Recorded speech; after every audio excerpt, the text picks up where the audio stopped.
Kama ulishapitia changamoto ya upungufu wa nguvu za kiume huko nyuma, basi jitahidi sana kuepuka hivi vitu pia, ili hii changamoto yako isije ikajirudia mara nyingine. Jambo la kwanza, jiepuke kula vitu hatarishi ambavyo vinaweza kusababisha kushuka kwa homoni zako za kiume, lakini pia kushuka kwa performance yako ya tendo la ndoa, ukajikuta kwamba unashindwa na ukawa na changamoto ya upungufu wa nguvu za kiume ikarudia tena mara kwa mara. Jambo la kwanza, epuka kutumia pombe, vilevi, madawa ya kulevya, hakikisha unaepuka, lakini pia epuka kula vyakula vyenye mafuta pamoja na sukari nyingi. Hii naongelea pale kwa wanaume ambao wanajisahau, wanakunywa supu pale pale wanashushia na soda, aidha wanapendelea sana kula vitu vyenye sukari kama vile vipipi, chocolate, vitu kama hivyo ambavyo vinaweza kuathiri moja kwa moja mfumo wako wa uzazi, ukajikuta kwamba una changamoto ambayo inajirudia mara kwa mara.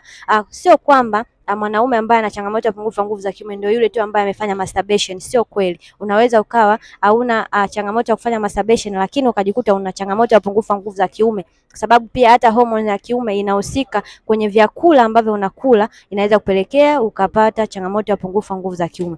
Kama ni mwanaume na una changamoto ya upungufu wa nguvu za kiume, uweze kushiriki tendo vizuri, maumbile yako yasimame wakati wa asubuhi, wakati wa kushiriki tendo la ndoa maumbile yasimame vyema, maumbile yako yameregea, yamerudi ndani, yamekuwa kama ya mtoto mdogo, unashindwa kuendelea na raundi, ukifanya kimoja hauwezi tena kuendelea, unawahi kufika sana kileleni. Hakikisha unachukua namba yangu bio ili tuweze kutatua changamoto yako moja kwa moja kuanzia kwenye chanzo, ili uweze kurudi kwenye hali yako ya kawaida. Fahamu ya kwamba changamoto ya upungufu wa nguvu za kiume inadhalilisha.